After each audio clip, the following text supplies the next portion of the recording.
परिवर्तनी एकादशी को पारस्व एकादशी और पद्मा एकादशी के नाम से भी जाना जाता है। इस साल ये एकादशी 3 सितंबर 2025 को मनाई जा रही है। यहाँ आप जानेंगे परिवर्तनी एकादशी की व्रत कथा। परिवर्तनी एकादशी पर भगवान विष्णु के वामन अवतार की पूजा की जाती है। ऐसी मान्यता है कि इस दिन भगवान विष्णु शयन करते हुए करवट लेते हैं, जिस वजह से इनका नाम परिवर्तनी एकादशी रखा गया है। कहते हैं जो कोई भी इस एकादशी का व्रत रखता है उसके समस्त पाप नष्ट हो जाते हैं और भगवान विष्णु की विशेष कृपा बरसती है। इस एकादशी को जयंती एकादशी, देवजन्य एकादशी, वामन एकादशी, पद्मा एकादशी और पारस्व एकादशी के नाम से भी जाना जाता है। इस साल ये एकादशी 3 सितंबर 2025 को मनाई जा रही है। ये तो अब सुनेंगे परिवर्तनी एकादशी की व्रत कथा। युधिष्ठिर ने भगवान कृष्ण से कहा कि आपने भाद्रपद कृष्ण एकादशी की अजय एकादशी का सविस्तर वर्णन सुनाया है। अब कृपा करके आप मुझे भाद्रपद शुक्ल एकादशी के बारे में बताने की कृपा करें। इस एकादशी का नाम क्या है, इसकी विधि तथा इसका महत्व क्या है, ये सब कहिए।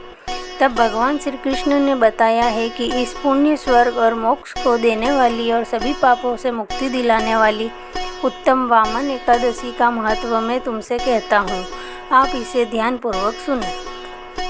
श्री कृष्ण कहने लगे कि हे राजन, त्रेता युग में बलि नामक एक दैत्य था, जो वह मेरा परम भक्त था। वह विभिन्न प्रकार के वेद सूक्तों से मेरा पूजन किया करता था और रोजाना ब्राह्मणों का पूजन करता था, साथ ही यज्ञ के आयोजन करता था। लेकिन इंद्र से द्वेष के कारण उसने इंद्रलोक और सभी देवताओं को जीत लिया, जिससे परेशान होकर सभी देवता भगवान के पास गए। बृहस्पति समेत इंद्रादिक देवता प्रभु के निकट जाकर और नतमस्तक होकर वेद मंत्रों द्वारा भगवान का पूजन और स्तुति करने लगे। तब मैंने वामन रूप धारण करके अपना 5वां अवतार लिया और फिर अत्यंत तेजस्वी रूप से राजा बलि को जीत लिया। तब युधिष्ठिर बोले कि हे जनार्दन, आपने इस रूप को धारण कर कैसे महाबली दैत्य को जीता। श्री कृष्ण कहने लगे, मैंने वामन रूपधारी ब्रह्मचारी बलि से 3 पग भूमि की याचना करते हुए कहा, ये मुझको 3 लोक के समान है और हे राजन, यह तुमको अवश्य ही देनी होगी। तब राजा बलि ने 3 पग भूमि का संकल्प मुझको दे दिया और मैंने अपने रूप को बढ़ाकर यहाँ तक कि भूलोक में पद, भूवरलोक में जंघा, स्वर्गलोक में कमर, महलोक में पेट, जनलोक में हृदय, यमलोक में कंठ की स्थापना कर सत्यलोक में मुख, उसके ऊपर मस्तक स्थापित किया।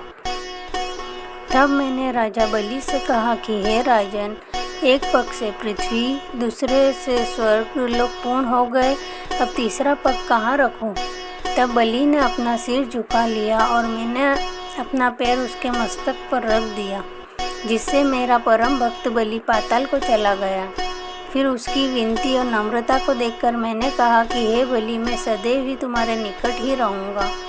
बलि से कहने पर भाद्रपद शुक्ल एकादशी के दिन बलि के आश्रम पर मेरी मूर्ति स्थापित हुई और इसी प्रकार दूसरी मूर्ति क्षीर सागर में शेषनाग के पृष्ठ पर हुई। इस एकादशी को विष्णु भगवान सोते हुए करवट लेते हैं, इसीलिए इस दिन भगवान विष्णु का विधिवत पूजन करना चाहिए और रात्रि को जागरण अवश्य करना चाहिए। जो भी विधि पूर्वक इस एकादशी का व्रत करते हैं वे सब पापों से मुक्त होकर स्वर्ग का सुख भोगते हैं। जो भक्त इस कथा को पढ़ते या सुनते हैं उनको 1000 अश्वमेध के यज्ञ का फल प्राप्त होता है।